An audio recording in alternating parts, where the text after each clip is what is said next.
On the morning of November 7th, 1940, one of the most advanced bridges in the world began to tear itself apart. It was only 4 months old. A brand new suspension bridge, the third longest on Earth, twisting itself into knots in a steady wind. This is the Tacoma Narrows Bridge, and its collapse, caught on film, would become the single most famous engineering disaster in history. It is still taught in every physics and engineering class in the world today. This is exactly why it fell. In 1940, Washington State opened a bridge it was deeply proud of. Spanning the Tacoma Narrows, it was a masterpiece of modern design. Long, slender, and breathtakingly elegant. At over a mile long, it was the third longest suspension span in the world, behind only the Golden Gate and the George Washington. Its designer, Leon Moisseiff, was one of the most respected bridge engineers alive. He had consulted on the Golden Gate itself, and his vision for the Narrows was a new kind of bridge. Thinner, lighter, and more graceful than anything built before it. It was the golden age of the Great Suspension Bridge. In just the previous decade, engineers had flung longer and longer spans across the impossible gaps of America. The George Washington Bridge in New York, the Golden Gate in San Francisco, each one lighter and more daring than the last. The Tacoma Narrows was meant to be the next proud step in that march. And on paper, it was a masterpiece. But that elegance hid a fatal flaw. To make the bridge look so slender, Moisseiff used a very shallow deck, just 8 feet deep. He used solid plate girders instead of the open lattice trusses of older bridges. It saved money. It looked beautiful, but it created a flat, solid surface like a wing or a sail. The wind could no longer pass through the bridge. It had to push against it. At the time, bridge engineers designed for essentially one thing. Could the structure carry the weight? They calculated gravity and traffic and steel. There was even a fashionable idea at the time called deflection theory, which argued that a longer, more flexible suspension span was perfectly safe, that it would simply flex and relieve the forces on it rather than fight them. Moisseiff was one of that theory's leading champions. It was elegant, it saved steel, and it justified building lighter and thinner than ever before. But almost no one was seriously calculating what a strong wind would do to a road deck this thin and this flexible. Aerodynamics, as a real science, had been built for airplanes. In 1940, it had barely touched the world of bridge design at all. The trouble started immediately. From the very first day it opened, the bridge moved. In even a light wind, the deck would ripple and bounce, rising and falling in long, rolling waves. The construction workers had felt it. Some of them got seasick. The locals gave it a nickname, Galloping Gertie, and it became a strange tourist attraction. People drove across it on purpose just to feel the roller coaster sensation, watching the car ahead of them vanish and reappear over the crests of the waves. Engineers tried to tame it. They added cables. They tied the deck down. Nothing really worked, but everyone assumed it was safe. The motion was only vertical, simple up and down. It was uncomfortable, not dangerous. They were about to be proven catastrophically wrong. On the morning of November 7th, 1940, the wind picked up to around 40 miles an hour. It was not a storm, not even especially unusual for the Narrows.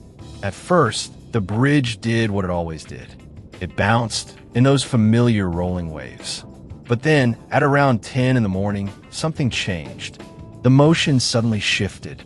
Instead of simply moving up and down, the deck began to twist. One side of the roadway lurched high up into the air, while the other side dropped away below it.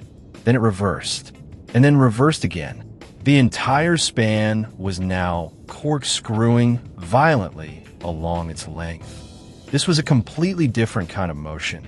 And this is the very heart of the disaster. What the bridge had entered is called aeroelastic flutter. Here is what that actually means. As the wind hit the flat deck, it peeled off in its swirling vortices, spinning pockets of air above and below the roadway. And these vortices formed at a steady rhythm. By a deadly coincidence, that rhythm matched the natural twisting frequency of the bridge itself. So every time the deck twisted, the wind pushed it further in the very same direction it was already going. The structure was no longer just resisting the wind. It had begun to feed on it. Each twist pulled a little more energy out of the wind and fed it straight into the next, larger twist. The oscillations did not settle down. They grew and grew and grew. For over an hour, the bridge twisted itself apart, the deck now tilting through nearly 45 degrees on each side. One man, Leonard Coatsworth, had been driving across when it began. He was forced to abandon his car and crawl back to safety on his hands and knees. His dog, Tubby, was still trapped inside the car. A newspaper editor named Howard Clifford actually ran out onto the heaving span to try to rescue the dog and barely escaped with his own life. Tubby did not. He was the only casualty of the entire disaster. And then, at just past 11 in the morning, the connections finally gave way. A 600-foot section of the main span tore completely loose and crashed down into the water below. Galloping Gertie was gone. The collapse was a profound shock to the entire engineering world. How could a modern bridge, designed by an acknowledged master, simply fall down in an ordinary wind? The investigation that followed, which included the famous aerodynamicist Theodore von Karman, reached a deeply uncomfortable conclusion. The bridge had not failed because it was too weak. It failed because it was too flexible, and because its designers had almost completely ignored aerodynamics. They had built, without ever realizing it, an enormous wing, and nobody had stopped to ask what the wind would do to it. For years afterward, engineers would argue about the exact mechanism. Was it simple resonance, the wind just happening to match the bridge's natural rhythm? Or the more subtle, self-generated flutter, where the bridge's own twisting created the very forces that drove it higher? But on the thing that truly mattered, the conclusion was clear. A bridge could no longer be treated as a static puzzle of weights and supports. It was a dynamic object, alive in the wind. And from now on, it would have to be designed that way. The Tacoma Narrows collapse changed engineering forever. From that day forward, no major bridge would ever again be built without first testing a scale model inside a wind tunnel. Aerodynamics became a core part of civil engineering, instead of an afterthought. The replacement bridge, which opened in 1950, was deeper, heavier, and full of open gaps to let the wind pass straight through it. They nicknamed that one Sturdy Gertie, and the original, captured on that one famous reel of film, became the single most valuable teaching tool in the history of the profession.